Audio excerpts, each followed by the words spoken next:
Boa noite, leitores e leitoras do Jornal Anhanguera. Meu nome é Leandro Dyer e nós estamos aqui em mais um Em Questão, o primeiro Em Questão pós-eleição. Ao meu lado aqui, o apaixonado Veridiano Peixoto, com sua camisa La Frazione. Opa, tudo bem, Lê? Tudo bem, Veri? Beleza?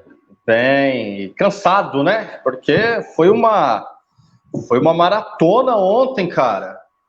Realmente, ontem foi uma maratona gigante. Eu gostaria de agradecer todo mundo que nos acompanhou desde o início da manhã, né, desde o início do dia, onde o Anhanguera começou com a sua transmissão, a sua primeira transmissão em frente ao Colasso, praticamente aí às 5 para 7 da manhã. A gente, inclusive, escutou o sinal da abertura das urnas em frente ao Colasso. Depois fizemos todo o trajeto, Colinas, Coruruquara, Alphaville. Então, foi muito legal. Muito obrigado. Os números nos revelaram que vocês nos assistiram, vocês nos acompanharam, então a gente fica eternamente grato pela força que vocês nos deram, né, Veri? Opa, é só agradecimento, né? Foi um dia especial, foi um dia histórico.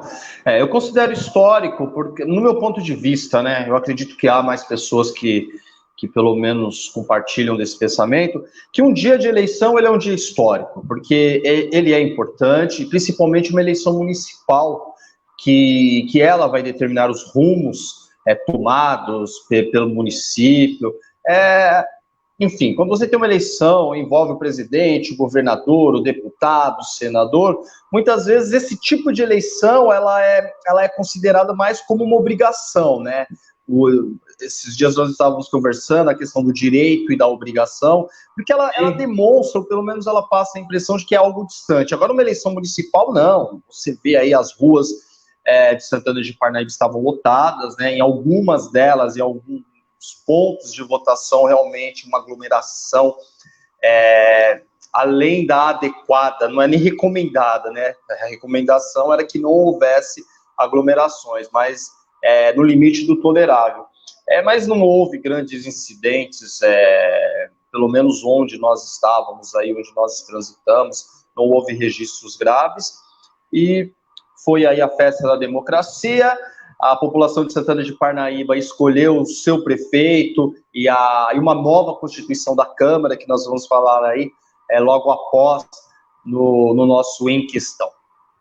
É isso aí. Deixa eu aproveitar só essa vírgula para falar o seguinte, só para fazer uma adendo para o pessoal. Nós planejávamos ficar mais ou menos entre 1h30 e 2 horas no ar ontem, pela Parda TV, lá com o pessoal da Parda TV. Só que o TSE, como todo mundo sabe, atrasou, né, Veri? Parou a apuração e a gente acabou ficando 4 horas no ar. Então, quem nos acompanhou, mais uma vez, muito obrigado mesmo. Antes de eu entrar aqui, vou dar boa noite já para o Álvaro Thierry Teixeira, Daniela Bernardi, Brasil Torres, João Paulo de Lima, Giovana Cunha, Rose Raquela, Juliana Damas, André Botelho, Luciana Lapone, Luiz Aparecido Consone, Felipe Simonaggio, olha que homens bem vestidos, hoje a gente está bem comportado. Marcos Wellen, tudo bem, Marcos? Vilma Maria de Jesus, boa noite, está sempre com a gente aqui. Tiago Marcelino, boa noite também. André Botelho, muito boa noite. Denise Farias, boa noite. E vamos prosseguindo. Como a gente costuma sempre, é costumeiro da nossa parte, a gente vai abrir aí com o boletim da Covid. Esse boletim que, na verdade, foi o último divulgado pela Prefeitura do município de Santana de Parnaíba, que é o boletim do dia 10/11, tá bom? Então, assim, nós não temos aí, vai faltar, acho que quase, vai completar uma semana de não atualização, mas vamos lá. Do dia 10/11, os casos suspeitos eram, no caso, né, 16.773, confirmados 3.741, e óbitos, infelizmente, Veridiano, aumentou 108, ou seja, 108 perdas pela Covid na cidade de Santana de Parnaíba. E um fato interessante também é que o governo do estado hoje admitiu que está tendo um aumento de internados e contaminados pela Covid. Cara, é uma situação que, na realidade, infelizmente, ela já estava previsível. Tá? Antes das eleições, na sexta-feira mesmo, o Anhanguera, ele trouxe uma matéria informando que nos hospitais particulares da capital, há pelo menos uma semana, já haviam registros do aumento de ocupações de UTI, de enfermarias, o Sírio-Libanês, o Albert Einstein, o HCOR, e aí em todos os hospitais particulares já estavam, em alguns deles, médicos ouvidos aí, né, acho que pela BBC News, relataram que foi uma situação muito semelhante à que ocorreu no mês de março, né, porque o que aconteceu? Quando a Covid ela chegou realmente, as primeiras pessoas, ou o primeiro grupo a procurar assistência médica eram aqueles de hospitais particulares e de convênios. Exatamente. Certo? O negócio realmente na saúde pública, lá nos hospitais públicos, ele demorou até um certo tempo para chegar lá, sendo que teve até aquele caso daquele hospital, né, onde de uma vez só morreram quase 10 idosos, eu acredito que o número foi esse, e aí teve, peraí, tem gente que está morrendo. Então, houve realmente essa tendência e está se repetindo. A grande preocupação, Lê, é quando se fala aí de segunda onda, de platô, né, se utilizava muito, principalmente o Mandetta, né, quando ele era ministro, que falava, olha, aqui quando atingimos o platô, vamos entrar no processo de estabilidade, depois vai haver um declínio. Ok, mas aqui no Brasil, esse platô, nós chegamos, né, nós subimos e estabilizou, e não houve queda. Então, você está estabilizado lá em cima, certo? Então, é a média móvel que eles dizem, a média móvel que eles dizem, mas aí o que começou a acontecer? Começou a voltar novamente. Então, fazendo uma analogia, simplificando, é como se você estivesse numa montanha russa, né? Que toda aquela emoção, enfim, e aí você sobe, o carrinho ele pode parar lá no topo, ele pode parar no meio. E aí depois ele desce para depois subir novamente. O Brasil ele está parado, então vamos tentar imaginar uma pessoa que fica aí durante minutos com o carrinho parado lá naquela, ele olha para cima e fala, para eu descer eu ainda tenho que subir mais. Tá? Então essa está sendo a realidade do Brasil. E aí a notícia ela vem justamente à tona, né, um dia após as eleições. E aí já existe a teoria da conspiração, que no meu ponto de vista não é teoria da conspiração, porque a Covid ela não acabou. As pessoas que observam os movimentos durante a campanha, é nítido que haverá aumento de casos. Né? Nós noticiamos isso, com exceção, os candidatos, Marcos Tonho, agora prefeito, Silvinho Peccioli, doutor Danilo, eles realizaram aglomerações na cidade. Tá? E aqui, justamente nessa reta final, foram realizados comícios. Então não vem Cara, você está tendo aglomerações na cidade. E aí o que acontece? Qual que é o meio de transmissão do vírus? Principal, contato. É o contato. Já se falou, o vírus você vai pegar na água, o vírus está nisso. Pode ser, mas o principal meio de contágio é o contato. Então, quando você aglomera centenas de pessoas, vamos falar centenas, em alguns casos milhares, né? Mas aqueles milhares meio pequenininhos aí, porque a galera gosta de números, né? Então, o que você observa? Isso é nítido. A gente não está falando de Santana de Parnaíba. Se você pega Osasco, se você pega Barueri, que muito antes das eleições já estava um processo de aglomeração. E aí, o que acontece? Se o vírus está dando um rolê ali com a galera, a tendência de contaminação ela aumenta. E isso, as eleições, foram responsáveis por um impulsionamento disso. Então, não é nenhuma surpresa amanhã ou depois sair um resultado que, assim, olha, estávamos com 10, agora nós estamos com 200. Tá? Aí fala, mas os políticos são os culpados. Não. O próprio infectologista que nós conversamos com ele, o Marcelo Neubauer, né? Ele nos falou que ambos, o candidato e o eleitor, tá? Não tem culpado numa situação, não tem inocente numa situação dessa. Então, agora, de repente, o que vai acontecer? Vamos torcer para que realmente não haja toda aquela questão daquele pânico, que é um pânico justificável, porque você está atrelado a uma doença ainda desconhecida, mesmo aí com as vacinas em testes, ainda é uma doença desconhecida, é uma doença que inicialmente se pensava que atingia as vias aéreas, as vias superiores, né? Desculpa, as vias respiratórias, no caso aqui, intermediárias, e aí já vê que o AVC, trombose, enfim, é uma doença desconhecida ainda, mas parece que se colocou em pausa em um determinado momento da história de 2020, falou, vamos para a rua, vamos, e agora a impressão que se dá é que nós estamos retomando a nossa realidade de antes de 27 de setembro, foi quando começou oficialmente as campanhas eleitorais. Eu costumo falar o seguinte, Vira, que também não, as campanhas eleitorais, a gente estava até conversando sobre isso, elas têm aí sim a sua meia-culpa, mas não somente as campanhas eleitorais, né? A gente tem todo aquele processo da galera que voltou, saiu para a rua, a galera que fez aglomeração em barzinho, a galera que fez festa, a galera que fez todo esse processo. Então, esse mesmo cara que foi aí para o barzinho, para a festa, para caramba fora, também foi votar, e também sim, não é só o fato de ele ter ido votar que ele contraiu e o coronavírus não pode ser uma demonização tão grande assim, só das campanhas eleitorais, né? Não, deixar bem claro isso. Inclusive, aqui agradecer o Thiago Marcelino, né? O Hospital Santa Maggiore, em São Paulo, que o surto em uma semana matou 10 idosos em março. Não, a gente não está falando que a campanha eleitoral ela é responsável, porque antes disso, os feriados se mostrou no Rio de Janeiro, se mostrou em São Paulo, enfim, houve um processo de relaxamento. O que eu quero dizer é que as campanhas eleitorais, localmente, elas intensificaram. Deixar isso bem claro. É óbvio. Se você pega os bares, tudo bem, os bares estavam lotados em algumas situações, os postos mesmo havendo um decreto que isso é proibido.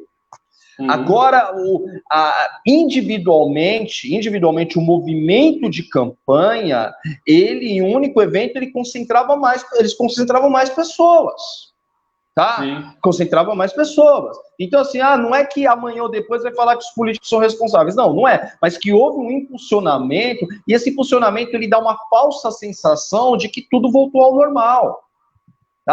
O cara, muitas vezes, ele fala, eu não vou no bar porque realmente está complicado. Mas aí, na hora que ele olha na rua dele, que está acontecendo tal movimento, que ele olha em tal lugar, está acontecendo outro movimento, a impressão que ele tem é assim, olha, e aí tem uma certa culpa também por parte da imprensa. Eu falo parte da imprensa, porque a gente não pode generalizar, porque os jornais, Folha de São Paulo, Estado de São Paulo, Globo, Estado de Minas, Zero Hora, todos esses jornais, UOL, eles estão falando aí, a Covid teve o mesmo espaço do que uma campanha eleitoral. Agora, a preocupação da imprensa regional. A imprensa regional, ela meio que, olha, vamos afastar isso daqui, porque agora a coisa mais importante são as eleições. Não, passou. Tudo bem, as campanhas eleitorais, é que eu falo, eu adoro eleição, você adora carnaval, que a gente até discute, mas assim, eu acho bacana as eleições, mas assim, será que daria para fazer realmente um movimento de eleição para minimizar os impactos? Porque a situação não é essa de resolver, a gente não está no período de resolução de nada, a gente está no período de minimizar os impactos. Será que eu teria como? Isso pelo menos por parte dos ex-candidatos, que a gente fala ex porque já acabou as eleições, isso não houve de primeiro momento. Isso resultou três matérias. E aí agora isso começa a recair o quê? A gente já começa a perceber comerciantes que já começam... Aí o governador veio hoje e falou, opa, situação. Cara, isso é um tapa na cara do comerciante. Isso é um tapa na cara do trabalhador também. A gente está passando num momento que o pacote de arroz de 5 quilos está custando quase R$40.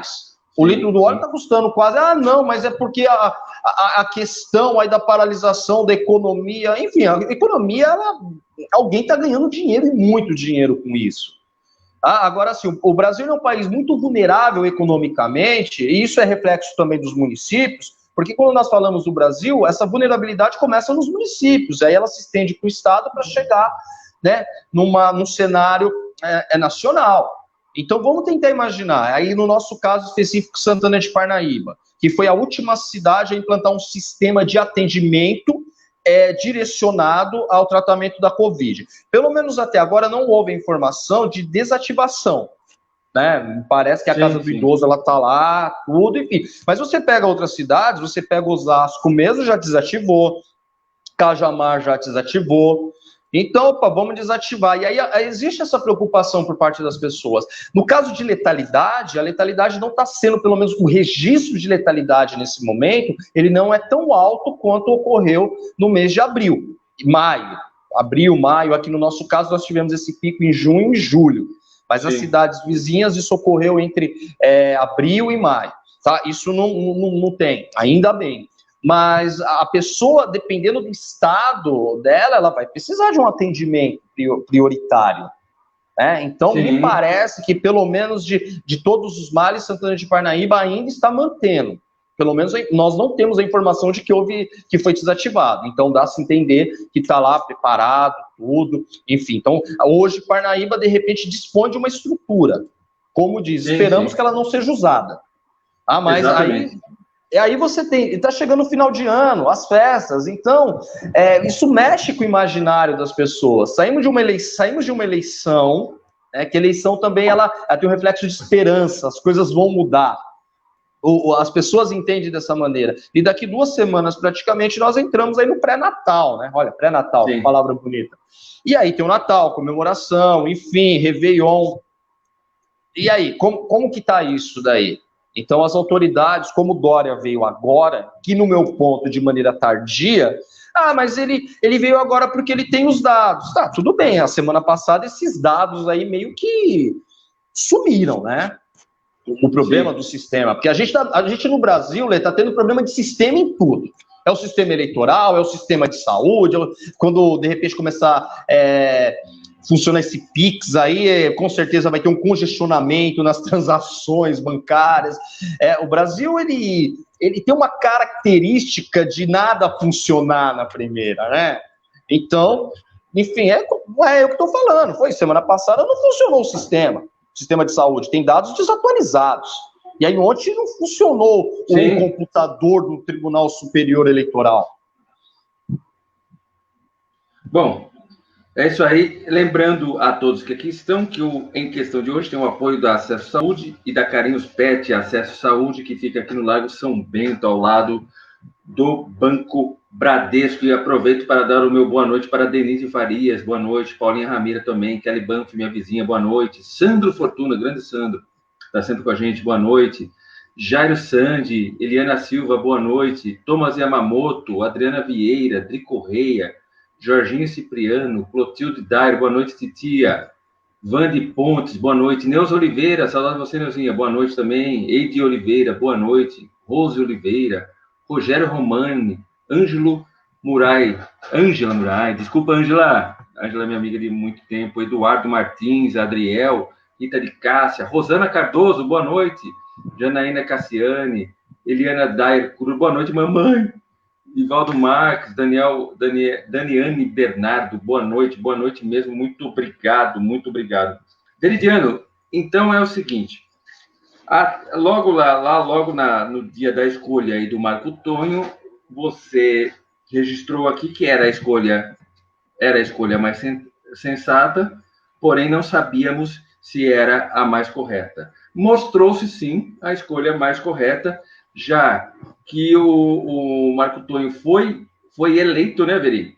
Foi eleito aí com mais de 50% dos votos, na casa de 53,36. Deixa eu até conferir aqui.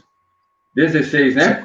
53,16. 53,16% dos votos, ou seja, mais da metade. Isso equivale a 33.828 votos. E aí, Veri, a escolha foi a mais correta? De um primeiro instante, o que acontece, né? Algumas pessoas até teceram críticas em relação à escolha que o Elvis ele fez. Se a gente lembrar no dia da escolha, realmente não parecia uma escolha assim tão, né? Parecia um clima de velório, né? Estamos aqui para escolher aquele entusiástico Elvis César, sorridente, emotivo, não se apresentou no dia da escolha. Então até se levantou aí uma questão, mas por que se escolheu? E aí esses 45 dias de campanha, se falou que o Marcos Tonho não falava, que a Rosália não aparecia, inclusive nós, até mesmo aqui, eu manifestei, falei, gente, cadê a vice que não aparece? Porque tá lá o Elvis, tá o Marcos Tonho e às vezes tá o César. Então, aí a campanha meio que começou a ganhar corpo, né? Enfim, e aí ontem a vitória foi consolidada com 53,16%. Tá? O que a gente analisa de uma campanha eleitoral? Numa campanha eleitoral, como dizia, para haver um vencedor, é necessário que alguém perca, né? A perca. Aí alguém vai ter que perder para que alguém ganhe. É redundante isso, mas é verdade. Foi meio Dilma Rousseff, meio da Dilma, lembra da Dilma? Se alguém ganha é porque alguém perde. Se alguém perde, é porque alguém ganha. Óbvio. Isso daí, cara, isso é lógica. Né? As pessoas que se interessam aí, isso é lógica. Uma coisa acontecer, a questão das coisas. Então, o que a gente analisa? Então, quando você faz uma análise micro da situação, hoje se discute o seguinte: o Marcos Tonho ganhou, né? Tá aí 53,16% do voto, dos votos, será diplomado. Por escolha popular e democrática. Por escolha, eu costumo utilizar isso, pela legitimidade da população. Legitimidade da população. Legitimidade. Tá, ontem lá na nossa extensa transmissão, a questão é o seguinte: foi o Elvis não elegeu ninguém, o César não elegeu ninguém. Ele pode ter auxiliado, ele pode ter impulsionado a candidatura, mas ele não elegeu ninguém. Quem elegeu foi a população. Tá? Então, primeira coisa que a gente tem que falar, se daqui eu torço para que o Marcos Tonho faça um governo ímpar, tá? Que ele realmente faça um bom governo, sabe? Não tem essa questão. Se ele teve aí os 33 mil votos, ele não vai governar para 33 mil. Ele vai governar aí para a população de Santana de Parnaíba, que é quase 140 mil pessoas. Então, a primeira coisa, se nós vamos torcer para tudo dar errado. Não, já está dando tudo errado em 2020, e você começar 2021 torcendo para que o prefeito comece de uma maneira errada, então vamos rever aí, tá? Mas aí tem aquela grande questão, tá? Então, o que está se analisando agora é o porquê que o Marcos Tonho ganhou, né? O porquê que ele ganhou. Assim, e aí o interessante, Lê, porque o que a gente nota? Ele teve uma votação expressiva diante dos outros candidatos. Sim. Ele, quando você pega lá para o segundo, é uma distância aí, né? Na realidade, se somar o voto de todos os candidatos, ele mesmo ele ganha. Mas uma coisa que a gente percebe, 53,16%. Tá? Então, isso significa que 46,84% da cidade não queriam a tal da continuidade, que esse foi o discurso. 46%. E aí a gente está falando de 46% de eleitores. Dentro de um universo de 97 mil, aproximadamente, vamos aí meio que arredondar para 100 mil eleitores, quase 100 mil eleitores. Então, 46 mil eleitores, a gente não está falando de população, a gente está excluindo aí 50 mil pessoas, tá? Quase 40 mil pessoas estamos excluindo, estamos falando de eleitores, tá? Então, aí você tem que quase 50 mil eleitores, de 46 mil eleitores de Santana de Parnaíba, disseram não à continuidade. Correto? E aí você pode falar, e esse número? É um número que se representa. É um número representativo, cara. Sim, tá? A gente não pode desprezar 46 mil pessoas. Não. Eu falo isso pelo seguinte, se você faz o comparativo de 2016, quando o Elvis ganhou, e agora 2020, você percebe que houve uma queda. O Elvis ele foi eleito em 2016 com 63,65%. Ou seja, daquele eleitorado que estava em torno de 72 mil pessoas, daquelas 72 mil pessoas, 63% falou, e era um governo de continuidade, porque o Elvis de 2013 a 2016 ele estava com governo de continuidade, então a população falou, não, queremos a continuidade. Ok, a continuidade foi legitimada legitimada e assinada pelo voto popular. Ok. Chegou agora, teve uma queda aí de 10%. Talvez pela questão do candidato. Onde nós falamos a seguinte questão.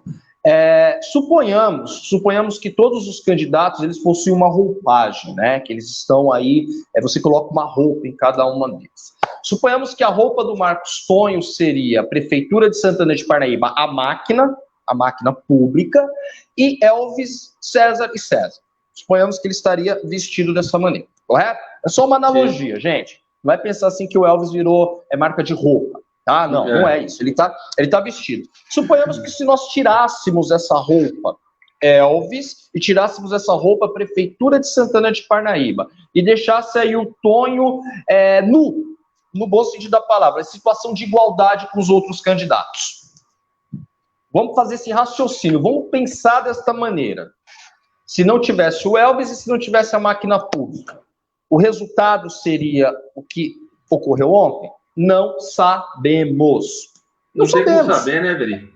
Não temos como saber. Mas aí as conversas elas vão, então você diz assim, mas espera aí, no meu ponto de vista, analisando aí a inclinação, mas a Andréia não ganhou em Pirapora, e ela teve um apoio maciço do Elvis e do César. Então aí a gente começa meio analisando nesses comparativos, que talvez aqui em Santana de Parnaíba, o que realmente pesou foi o uso da máquina.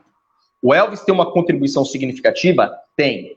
Mas o uso da máquina também, talvez ele fez o diferencial.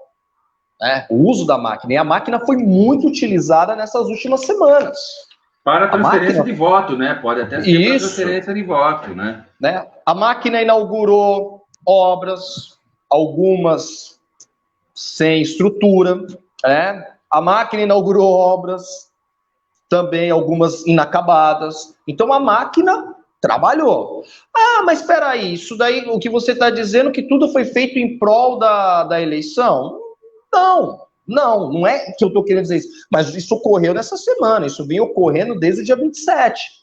Desde quando foi anunciado, no dia 3 de setembro, o nome do Marcos Tonho, nós fizemos uma matéria, no intervalo aí de menos de 30 dias, foram entregues 10 obras da cidade. E 10 obras de impacto. Mas o Elvis, não. O Rogério Lins fez isso também em Osasco. Decidiu recapear a rua há 15 dias da eleição. Inclusive no primeiro turno. Inclusive causou um transtorno gigantesco na Avenida Getúlio Vargas, que faz a ligação da Zona Norte com a Zona Sul. O Igor Soares, que teve alguém aqui que citou... O Rogério Romani, 98% dos votos. 98%. O cara, é 100%. O Igor, eu acredito que o Igor, ele com esse percentual aqui, ele é o maior do Brasil. Tá? Mas o Igor também mais de 80 também. Mas o Furlan perto do Igor é fichinha. Com essa porcentagem, desculpa. Sim. Tá? É a totalidade. Foi a totalidade dos votos. O Igor Soares praticamente foi a totalidade dos votos da cidade. Sim. Então, aí o que acontece nisso daí? Aí o que a gente começa a perceber dentro de um cenário como esse? A questão da obra, a questão da máquina pública, ela faz a diferença. Ela voltou a fazer a diferença. Por que eu falo para você que ela voltou a fazer a diferença? Porque em 2012, aqui em Santana de Parnaíba, havia máquina, mas a máquina não conseguiu eleger. Em Osasco... Sim. Em Osasco, em 2016, o Jorge Lapas estava com a máquina e não conseguiu se reeleger. Tá? Então, aí que é um comportamento interessante. Como que o eleitor vota? Vamos pensar, vamos zerar tudo e vamos colocar numa situação de igualdade agora. Certo? É a máquina. Será que se criou uma expectativa? Na live anterior, nós falamos aí, pelo menos a única coisa que foi publicada até agora sobre comportamento de eleitores naquela eleição de 1989. Perguntar para o eleitor em quem ele vai votar é até simples. Agora, perguntar depois por que ele votou em tal pessoa, isso daí é meio complicado. Não interessa os institutos de pesquisa, isso não traz visibilidade, isso é mais para estudos acadêmicos. Mas, com certeza, passado aí alguns meses, se tiver alguém curioso e decidir fazer uma enquete aí em Santana de Parnaíba e perguntar o porquê que votou, eu acredito que a resposta porque para dar continuidade, para inaugurar, o governo é bom, o governo fez isso, o governo fez aquilo. E aí, de repente, as respostas não remetem àquela pessoa, o candidato, que estava vestido. Tá? Sim. Que estava vestido. Mas a gente também Desculpa, Veri, mas a gente também não pode ignorar aquelas pessoas que de alguma forma simpatizam pela figura do Marco Sim, Tunho e com ele e nele sim, votaram, né? sim. A grande discussão que vem aqui é porque, assim, primeira coisa, ele foi eleito, ele foi legitimado, a maioria dos eleitores o escolheu, cara, não tem. E ele vai governar para toda a população de Santana de Parnaíba. E desejo, são meus votos, que ele faça um baita do governo. E se ele fizer um bom governo mesmo, ele que seja reeleito daqui 4 anos. Tá? É Sim, isso. claro, é óbvio. Dentro de um processo democrático, se realmente você tá vendo que as necessidades e os anseios de uma cidade elas estão sendo atendidas pelo poder público, você o caso aqui do Igor, né? A galera de Itapevi entendeu que a maioria, a esmagadora, esses 2% aqui, a gente nem sabe quem é, né? Acho que se chegar em Itapevi e perguntar bem assim, procura-se quem não votou no Igor. Acho que é difícil achar. Né? Quem não votou no Igor, me comprova. Agora, aqui em Santana de Parnaíba, aqui tem o Tiago Marcelino também, que é uma enciclopédia de informações, que ele diz aqui também do Haddad em 2016. Sim, né? o Que ele Haddad estava com o uso da máquina em 2016 e ele perdeu para o Dória. Sim. Certo?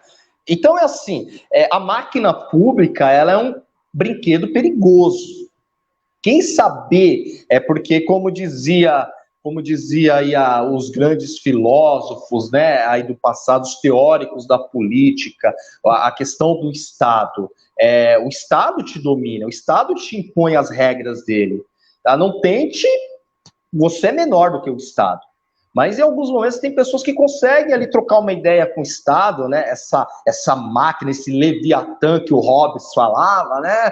Então você consegue ali, o Estado, me contribui aqui, então você cria uma situação harmoniosa e você consegue explorar o lado bom da máquina pública. Há pessoas que não conseguem e aí o reflexo é a derrota nas urnas. Tá? Então, e aí a gente começa realmente a observar. Eu percebo o seguinte, houve uma queda de 4 anos, 10% de eleitorado aí poderia fazer uma diferença, tá?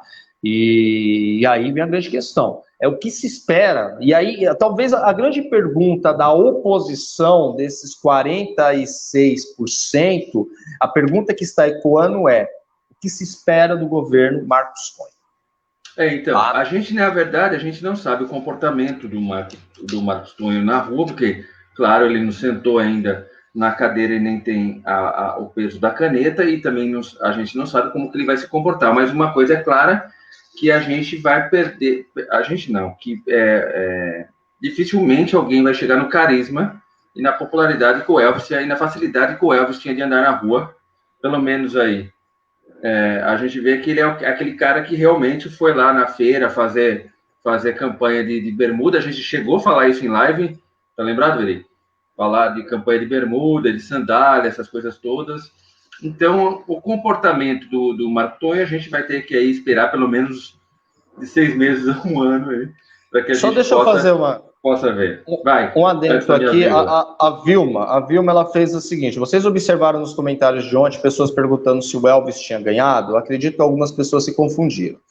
Tá, agora, como eu falei, a gente tem que se debruçar, uma eleição, ela traz riquezas de informações que você vai analisar, você vai desenvolver teorias, você pode até desenvolver teses. Ficou nítido, durante a campanha eleitoral, atrelado à questão do número 45 e a figura do Elvis. Isso ficou nítido. Agora, nesse caso aqui, se de repente a gente pode falar que isso que isso determinou a eleição, eu acredito que não. Eu não acredito que a maioria das pessoas que votaram no Marcos Tonho imaginaram que estavam votando no Elvis. Isso daí não. Pode ser que realmente, eu já vi gente em urna, trabalhando como fiscal, e as pessoas às vezes se confundem, elas, ao invés de, elas chegam lá para votar para vereador, elas pensam que estão votando para prefeito, digita um número, e aí dá um confirma, e aí o voto vai para a legenda, e aí depois ela fala, olha, eu não votei em fulano, não apareceu a foto, isso é muito comum. Tá? Agora, se realmente, olha, a ideia era essa, né? A ideia era essa, vamos... uma propaganda maquiavélica, vamos falar para o povo que o Elvis é o candidato a prefeito, se isso foi pensado, se isso foi feito, talvez é um número mínimo de pessoas que votaram desta maneira, tá? Eu acredito ainda que o uso da máquina, ele pode ter feito a diferença, pode não ter determinado, mas ele pode ter feito a diferença. No entanto, não é uma diferença tão grande como foi no passado. E aí, daqui 4 anos, nós vamos perceber o quanto isso vai ser feito. Porque eu acredito que o Marcos Tonho, em 2024, ele se lance à reeleição, que é um processo natural. É um processo natural. É um processo natural. E talvez até os eleitores do Marcos Tonho, aí vem aquela grande questão, né? Eu votei no Marcos Tonho porque daqui 4 anos o César ou o Elvis voltam. Sabe, aquele pensamento que, não, mas espera aí, o cara é prefeito, o cara teve a maioria dos votos. Você acha que, de repente, daqui 4 anos ele vai chegar e vai falar bem assim, tudo bem, não quero, eu fui uma espécie aqui de um processo de transição. Não, a gente não sabe isso. A gente não sabe isso. A pessoa é eleita, tem o respeito da sua população, do seu eleitorado, da população. O eleitor hoje, ele vota no executivo pensando na permanência de 8 anos.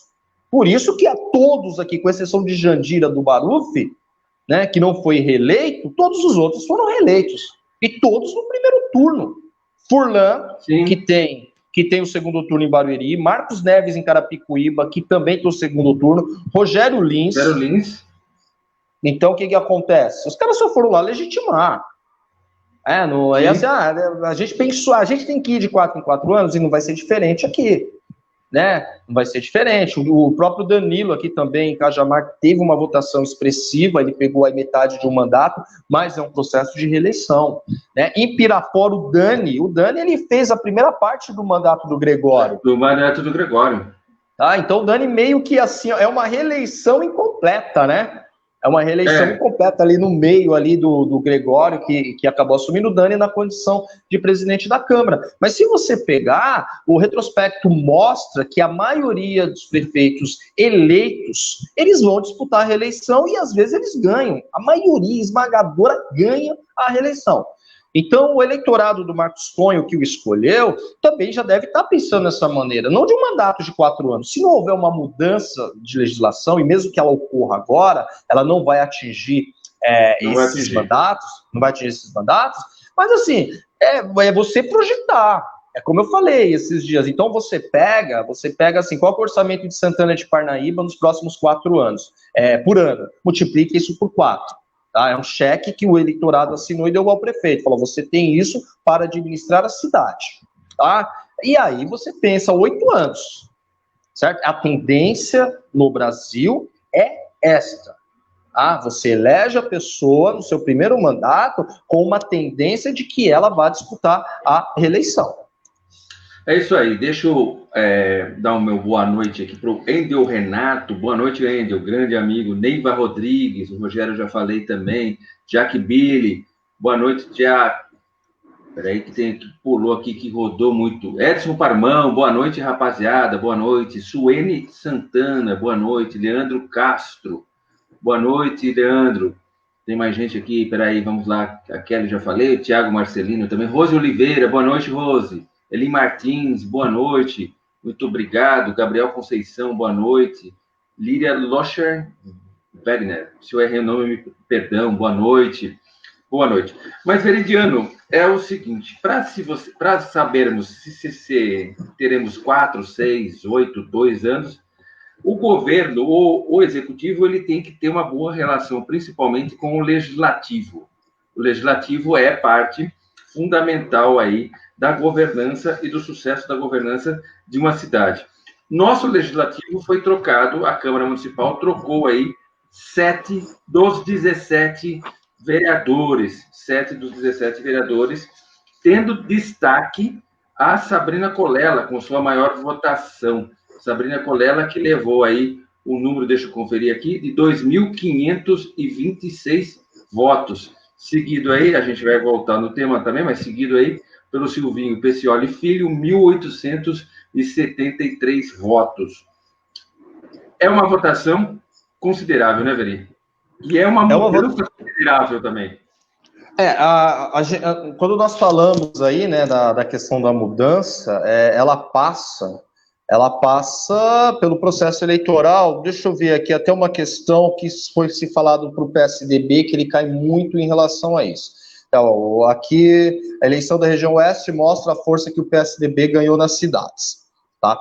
Então, quando nós olhamos realmente esse cenário aqui do Legislativo de Santana de Parnaíba, 9 dos atuais vereadores foram reeleitos e 8 me parece que tem uma condição aí que está sob júdice, que está sendo discutida aí, que um dos eleitos ele pode não assumir e o outro assumir, enfim. Mas quando a gente faz um retrospecto, realmente, a força do PSDB, o PSDB ele tem uma força muito grande em Santana de Parnaíba, tá? Em Barueri, a força se chama Rubens Furlan. Sim. O Furlan é um dos políticos que mais troca de partidos aí. Se você pegar o histórico do Furlan, já teve ocasião que ele saiu de um partido e depois ele voltou para esse partido em alguma época. O PSDB ele tem uma força em Santana de Parnaíba que eu também acredito que é uma força decorrente do nome César, da família César. Tá? E aí por quê? Porque você tem Osasco, em Osasco o PSDB ele é um partido de médio para pequeno, tá? Ele não tem tanta representatividade. Em Carapicuíba, lembrando que o Marcos Neves, ele era do PV, aí ele foi para o PSDB, agora ele foi eleito pelo PSDB, e aí você tem Jandira, que é o doutor Sato, né, que está aí também no PSDB. Então é assim, mas quando você pega realmente os números, e ele te dá essa falsa impressão, olha, a região oeste tem 4, tem 3 prefeitos eleitos pelo PSDB. Aqui, quando nós falamos de vereadores, de partidos de vereadores, tá no tabuleiro, está muito bem distribuído. Você disse assim, a Sabrina, né? A Sabrina era uma incógnita que nós até levantamos aqui pela seguinte questão. A Sabrina, no Avante, ela saiu do PSC, porque o PSC, no determinado momento lá, rachou, né? O pastor Ebenezer foi ser oposição, e a Sabrina ficou na situação, e aí quando houve aquela possibilidade de trocas de partido, ela trocou, ela foi para o Avante. Aí o Avante está o Alemão da Banca, que na última eleição, não a de ontem, a de 2016, teve a maior votação. E aí veio o Rossoni, né? O Rossoni, que ficou nítido aí. O Rossoni era um dos candidatos ali preferíveis, tá? O do Elvis, uma identificação muito grande, você via assim uma participação. Então ficou naquela incógnita, mas será que esse partido aí consegue fazer três vereadores? Não dá para fazer, um vai cair. Mas espera aí, o Alemão da Banca ele tem aquele reduto eleitoral dele lá no Colinas. Olha, o Rossoni está subindo, o Rossoni é uma pessoa conhecida e vai sobrar para Sabrina, né? Isso daí fez parte de conversas aí pela cidade. E aí a Sabrina ontem, lá abriu o Tom Jobim, 1.200 votos. Eu falei para você e falei, cara, e quando abriu a Unip, então? Quando abriu a Unip? Quando abriu a Unip, e de repente abriu a Unip aqui 2.526. A gente está trabalhando de uma possibilidade. De repente a Sabrina, todos esses votos dela aí foram bem distribuídos. Isso a coloca, se mal me engano, como a terceira vereadora, como terceiro parlamentar, mais votado da história recente de Santana de Parnaíba. Ela só vai perder aqui para o Elvis e para o Chiquinho Miguel, que teve votos superiores ao dela aqui. Tá, então a Sabrina, a base, ok. Aí nós temos o Silvinho Pecioli Filho, que foi eleito aqui como segundo, 1.873 votos, dentro de um partido do qual ele é o presidente, um partido que até a eleição passada aí também não tinha a importância, enfim, né? E aí veio... Era um partido inativo dentro de Santana de Parnaíba, porque boa parte das pessoas que hoje estão no PSD era do DEM, que era o antigo PFL, enfim, era do DEM. Então, eu acredito aqui que nenhuma surpresa também. A Sabrina não é uma surpresa quando você passa a eleição, você fala, o reduto, de repente, teve um crescimento. E aí você tem o Vieirinha, né? E aí, gente, Vieirinha. Vieirinha me parece que já é a terceira eleição que ele é candidato. Se você pegar a eleição passada do Vieirinha, ele teve uma votação expressiva.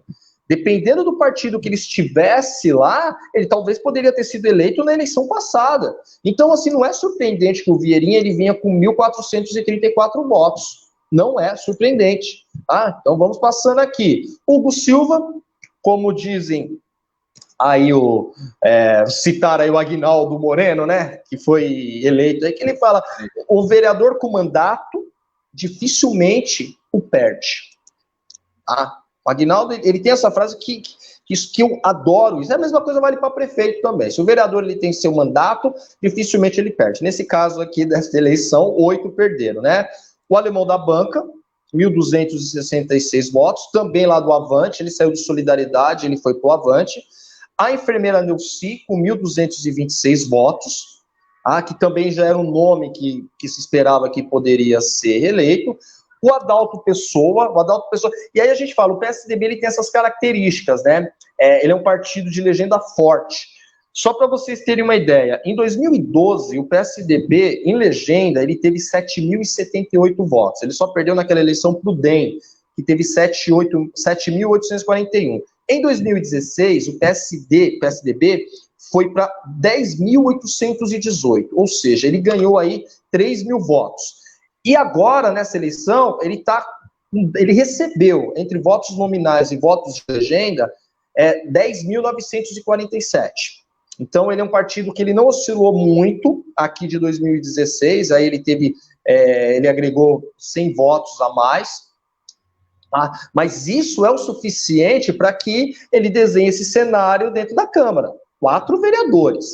Então, o Adalto Pessoa, 1.204, superou a votação que ele teve anteriormente. E aí tem o Cadu da farmácia, que o Cadu ele parece que é a terceira eleição dele, as 2 anteriores, ele sempre bateu na porta. Opa, deixa eu entrar, alguém falava, não, você não vai entrar. Com a cassação do Dr. Rogério, do PCdoB, o Cadu, ele assumiu, né? Ele era suplente do Dr. Rogério, ele assumiu, e também teve uma votação suficiente aqui dentro do Republicanos, e o Republicanos é o partido do vereador Luciano, né? Luciano Almeida, não é? Sim. Luciano Almeida, que a diferença aqui foi muito pouca. Se você pega os votos do Cadu, 1.100, e o Luciano Almeida já estava no Partido Republicano, né, o PR, e aí o Cadu veio, quando ele saiu do PCdoB, veio aqui, conseguiu uma votação maior. Roque da Lenha com 1.038 votos, a mesma coisa do Vieirinha, certo? E aí a gente está trabalhando, o Vieirinha ele é muito forte ali no Colinas Anhanguera, e o Roque da Lenha ele tem um reduto muito forte no cidade de São Pedro, que a cidade de São Pedro, ela tem muitos eleitores. Então Sim. Não é nome ele pode ser nome desconhecido por parte da população, mas dentro do cenário político, são pessoas que já se candidataram em eleições anteriores, são pessoas que já receberam votos, talvez naquele momento não votos suficientes para que pudessem ser eleitos aí, né? E aí tem o Ronaldinho RD, do PSC, isso daqui é uma grande surpresa. Essa é a surpresa. Essa é a surpresa, por quê? Porque o PSC ele faz uma oposição, tá? Ele faz essa fusão com o PTB, correto? E aí ele tem a figura do pastor Ebenezer, ferrenho crítico, ferrenho opositor ao governo Elvis, tá? Então é isso. E aí você vem e o Ebenezer não foi reeleito. E aí você tem o Ronaldinho RD do PSC com 1.015 votos. Conquistou. E aí fica aquela questão, qual que foi a identificação? Porque o PSC é uma oposição. O PSC, nesta eleição, ela foi uma oposição ao Elvis, correto? Sim, sim. Sim, ele teve uma votação expressiva. Foi a mesma coisa do PCdoB na eleição passada com o Dr. Rogério. O Dr. Rogério, opositor, identificado na oposição, e ele conseguiu ter uma votação expressiva, foi eleito pelo PCdoB. Então tá aqui o Ronaldinho RD com 1.015 votos. Gino Mariano... Só não te cortando, já não querendo te cortar, já te cortando, lembrando que o PSC é oposição e era o partido da vice do Dr. Danilo. Sim. Então, isso fomenta ainda mais, cabeça de chapa, isso fomenta mais a oposição, a figura opositora. A gente não sabe aqui como que vai ser o comportamento do vereador agora eleito, né?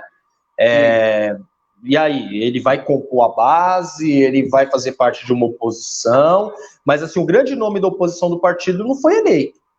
E o mandato é dele, mas aqui é teoricamente, você levantou isso daí, é muito bom. Talvez aqui é um voto de oposição, sim. A eleição dele, a votação, um voto de oposição ao governo Elvis.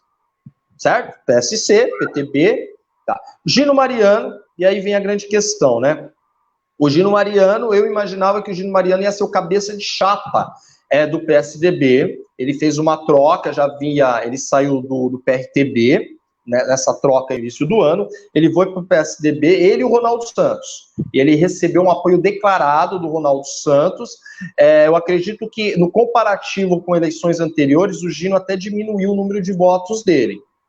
Aqui é o fator partido, o voto de legenda, que fez aqui essa questão, que você olha, o Adalto teve uma votação maior, o Vieirinha teve uma votação maior, mas o Gino está indo pelo seu terceiro mandato. Marcos Moraes, do PL.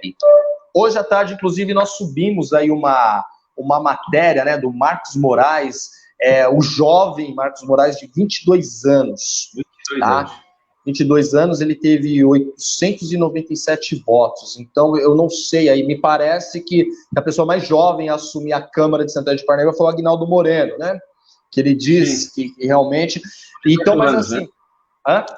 Com 18 anos, eu acho. Isso, então, o Marcos Moraes aqui do PL, aí as pessoas falam, e aí eu vou ser muito sincero mesmo, não tem como a gente acompanhar todos, mas uma vez eleito você vai procurar saber. E aí, esse menino aqui, ele fez uma campanha intensa, né, e não sei se ele é da região do Parque dos Eucaliptos, mas há muitas imagens dele lá com o César, recebendo o apoio do Elvis, do Marcos Tonho, né, e ali é o reduto do Marcos Tonho. De repente, o que pode ter acontecido aqui com o Marcos Moraes, se realmente, alguém possa me corrigir, se realmente ele for da região do Parque dos Eucaliptos, ele pode ter recebido os votos que eram do vereador Marcos Tonho. Né? Essa transferência, porque o Marcos Tonho não concorreu a vereador. E para que foi os votos dele? Então, vocês só me corrigem, porque se realmente ele é do Parque dos Eucaliptos, o Marcos Moraes, aí o vereador mais jovem. E aí nós temos o professor Paulo Cunha, do MDB, lá de Alphaville, que teve 802 votos, tá? Nilson Cadeirante, 791 votos, o atual presidente da Câmara, e aí ele desponta também a maior votação que ele teve, aí na questão do Podemos, principalmente atrelado aí, Lê, acho que o Lê tá paralisado aí, né? Caiu, acho que a transmissão do Lê. Então aí o que a gente percebe? A gente percebe do Nilson, o Podemos, ele teve uma votação, deixa eu verificar aqui, avante 8 mil, o Lê ele vai ter que voltar aí daqui a pouco. Vamos ver aqui o do Podemos, PTB 3 mil, Patriota, Podemos. O Podemos, ele teve um total de 7.606 votos, o que o coloca como o terceiro partido mais votado em Santana de Parnaíba. Então ele fez aí 2 vereadores, tá? Que no caso aí o Roque da Lenha e o vereador Nilson Cadeirante, atual presidente da Câmara. E aí nós temos o Gabriel Oliani, também, Gabriel Oliani, do PSDB, filho do Olair Oliani, da região da Fazendinha, muito identificado com o Silvinho Pessioli durante muito tempo. E piscou a luz aqui em casa. Dá uma justificativa a todos vocês. O Leandro está passando por um processo aí de uma possível queda de energia na residência dele, mas nós vamos aqui tocando o barco, tá? Gabriel Oliani foi eleito com 748 votos, também a importância do voto de legenda aí dentro do PSDB. E aí nós temos o Aguinaldo Moreno com 633 votos, tá? PSD, o PSDB, ele fez aí 2 vereadores, o Silvinho Filho e o Aguinaldo Moreno, sendo que o PSD também ele agregava alguns nomes, como Guilherme Correia, que já tinha sido vereador, o Nequinho de Sanche, que tinha sido também vereador. Opa, voltou? Hoje eu voltei aqui em poucos minutos. Obrigado, desculpa, pessoal. Piscou, deu uma piscada na luz aqui em casa. Uma piscada. Não, mas foi muito breve, assim, mas foi suficiente para cortar a alimentação do meu roteador. A última vez que isso aconteceu, eu dei boa noite para todo mundo e acabei o programa, né? Hoje não, eu aprendi. Tá, microfone. Ok. Ó, tá voando. Tá? E aí também nós temos o Ângelo da Silva com 465 votos, eleito pelo PTB. E aí que vem aquela grande questão, né? O Luciano Almeida, olha que coisa, gente, o atual vereador Luciano Almeida, ele teve 1.066 votos. O Cadu, que foi eleito pelo partido dele, teve 1.100. É uma situação complicada, hein, Lê? 35 votos.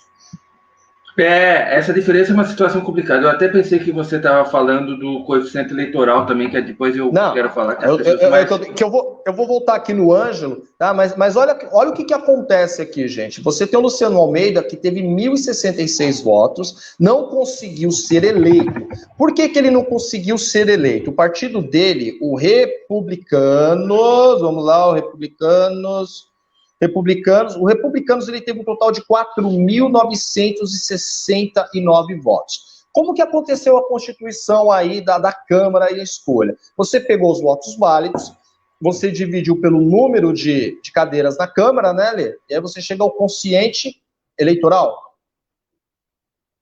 Ele travou aí também. Travou de novo. Tá? Então você pega uma conta, né? Você pega o número dos votos válidos, divide pela cadeira, e aí você vai ter uma porcentagem que cada partido necessita para pelo menos eleger um. E dentro disso você precisa ter os 10%. O caso do Luciano Almeida, por causa de 35 votos, ele não conseguiu a vaga da Câmara, a reeleição. E aí tem o Ângelo. O Ângelo, ele teve 465 votos no Ângelo, nominal. Mas a grande questão é que o PTB, partido dele, teve 3.165 votos. E como ele foi o mais votado do partido, consequentemente, ele vai assumir aí o seu terceiro mandato. Mas aí você tem nomes aí, você tem o Josildo Ribeiro, com 860 votos, que é um nome forte também do Avante. O Josildo, ele recebeu um intenso apoio aí por parte da educação, apoio esse que em eleições anteriores era aquele apoio que o Amâncio recebeu. O Amâncio, ele recebeu apoio aí da educação pelo menos em 2 eleições, e a gente não sabe o motivo, esse apoio ele foi direcionado ao Josildo Ribeiro. O Bola, cabeleireiro de 822 votos, que fez uma campanha intensa, você vai em Alphaville, você vai em todos os bairros, Bola fez uma campanha expansiva, ele não conseguiu. O Ivan Granha, aqui do PSC, né, era um nome, nós conversamos aí com algumas pessoas do PSC, e eles falavam que o Ivan Granha, talvez ele viria aí com uma grande votação mesmo, e ele veio. Ele veio aí novamente com 700, no caso aí 700, o Felipe Spidicar, do PSDB, 708 votos. O Márcio Rossoni, que nós falamos, do Avante, 690. Então, olha o que você observa, né? O protagonismo nessa eleição, ele ficou com o Avante, né, nominal, e com o PSDB, que são 2 partidos que estão do lado do prefeito Elvis César, e agora do prefeito Tonho, né? Fátima Muro, 671 votos. O Podemos aqui, o Sinésio, 603. O Xerife, também dentro aqui do Podemos, com Roque da Lenha e com Nilson Cadeirante, o Xerife não conseguiu aí ter mais votos que os seus pares dentro do partido, então não foi reeleito. Regina Salles, do MDB, 581. E aí outro nome que aparece também com destaque, o Zezinho Scarpa, com 569 votos, do PSC, tá? Então, é uma situação assim que são nomes. Chegando aqui até, temos o pastor Giro Porto, do PL, Ivan da Saúde, do Podemos, Ana Maria Barrichello, do Podemos, 510, Luciano do Postinho, 495, aí tem o Matusa do Avante, com 488. Olha que interessante. Você tem aí Podemos, você tem o Avante, você tem o PSDB, você tem o PSD, que fez os 2. E você tem o PL. Você tem o PL, que o Moraes, que era um partido que ele não aparecia. Porque, por exemplo, o PTB, que era a chapa de cabeça da campanha do Danilo, fez só um. O PL acabou fazendo 2. Então, e aí você percebe assim, vamos recolher os cacos, né? Ontem mesmo, eu acredito que lá na transmissão, acredito que foi até o Parmão que falou isso, ele falou, gente, hoje já começou a campanha de 4 anos. A partir de hoje. Acabaram as eleições, é igual o carnaval. né? Quando se acaba lá no desfile, a galera já está pensando no próximo que vai ser depois de um ano. No caso das eleições, Sim. 4 anos. Então, quando a gente traz hoje para fazer uma análise sistemática, nós vemos que o PTB, mesmo com um vereador eleito, que é o caso aí do Ângelo, ele é um partido que ele tinha uma tradição aqui em Santana de Parnaíba, ele é um partido agora, né, não vamos chegar ao ponto, era um partido tradicional, mas que não conseguiu. E isso é preocupante, sabe por quê, Lê? Porque ele foi o terceiro mais votado para prefeito. Sim, sim. Né? Assim, partidos que não disputaram o executivo diretamente com prefeito, com apoiador, com candidato a prefeito, Exatamente, com vereadores, né, conseguiram resultados superiores ao PTB. Aqui no caso, quando a gente olha o PTB dentro da análise do TSE, ele é um partido que ele teve 3.165 votos, ele é superado pelo Podemos, pelo PSDB, pelo Republicanos, pelo PSD, pelo PL, pelo DEM, pelo MDB, pelo Avante. Sim. E o PTB é o partido com o maior número de filiados em Santana de Parnaíba. Então, o que aconteceu? Sabe o que aconteceu? Sim. Porque tem aquela diferença de partido e sigla. Siga. A impressão que se dá pela força, que o Danilo foi um nome que chegou aí a disputar. A diferença dele aí pro Silvio não foi uma diferença assim tão grande, né? E você tá lá com o candidato a prefeito, PTB, e você consegue fazer um vereador com 400 e poucos votos? 2.060 votos. É uma situação meio que complicada nisso daí, né? Aí agora o que a gente observa a grande questão? Tá aí, a gente tem uma Câmara, no meu ponto de vista, uma Câmara mais dinâmica do que essa atual legislatura. Isso não quer dizer que é uma Câmara melhor ou uma Câmara pior. Você tem uma Câmara aí, primeiro, você tem um destaque aí de 3 jovens, certo? Jovens aí que vão chegar, né? Eu fiz aí a média de idade na Câmara de Santana de Parnaíba é de 45 anos, a média dos vereadores da próxima legislatura, então você vai chegar aí com um pessoal com uma média de 23 anos, certo? Jovens, de regiões distintas da cidade, só preciso confirmar lá o menino do PL mesmo, se ele é o Marcos, né? Qual é o nome dele? Marcos Moraes, se realmente ele é da região do Parque dos Eucaliptos ou se ele é de outra região. Mas aí nós temos aqui o Silvinho Filho, domiciliado na região central, mas que teve uma votação aí expansiva. Nós temos o Lair Oliani também, domiciliado... Gabriel, nossa, desculpa, Gabriel. Nós temos o Gabriel aí, cara, ontem 4 horas, 2 horas em pé, foi complicado, né? E aí você tem, assim, jovens de regiões distintas, que teve votações também em toda a cidade, e aí o Aguinaldo Moreno volta para a Câmara, tá? Então, dentro de uma teoria de eleição, nós temos aí, então, já teoricamente uma oposição formada, certo? Temos aí, se for levar em consideração a disputa. Então, nós temos uma oposição formada, que seria do Silvinho Filho, né? Que seria constituída do Silvinho Filho, constituída do Ronaldinho RD, constituída do Aguinaldo Moreno e do Ângelo da Silva. Se imaginarmos que esses partidos foram partidos opositores. Então, você tem 4 opositores aí, você tem 13 vereadores da situação. Já é um pouco diferente da atual legislatura. Você figurava aí dois, né? O Magno Mori e o pastor Ebenezer. Tá? Mas aí também você tem uma renovação, porque você tem novos vereadores. O pessoal que está chegando. E outra coisa, você não tem mais o Elvis como prefeito. Você tem o Marcos Tonho. E aí é aquilo que você falou. Como que o Marcos Tonho vai lidar com essa Câmara? O Elvis, na primeira legislatura dele, ele não conseguiu lidar muito bem com a Câmara. Ele recebeu uma Câmara dele, uma Câmara que o pai constituiu quando ganhou, não teve ali, não conseguiu as manobras. Essa Câmara que era a maioria se tornou minoria, e aí veio a frase, não deixa o prefeito trabalhar, a Câmara trava, que não sei o quê. Aí a Câmara de 2016 a 2020 praticava 90%. Com ele, na realidade, só tinha um opositor, que era o Magno Mori, né? Então, é 90 e poucos por cento. Aí depois o pastor Ebenezer inclinou, quando ele teve um problema lá com o deputado César, na época, não era ainda deputado, e aí passou a fazer oposição, e aí, então, teoricamente, se entra, mas assim, não é mais o César, não é mais o Elvis, o prefeito de 1º de janeiro, é o Marcos Tonho.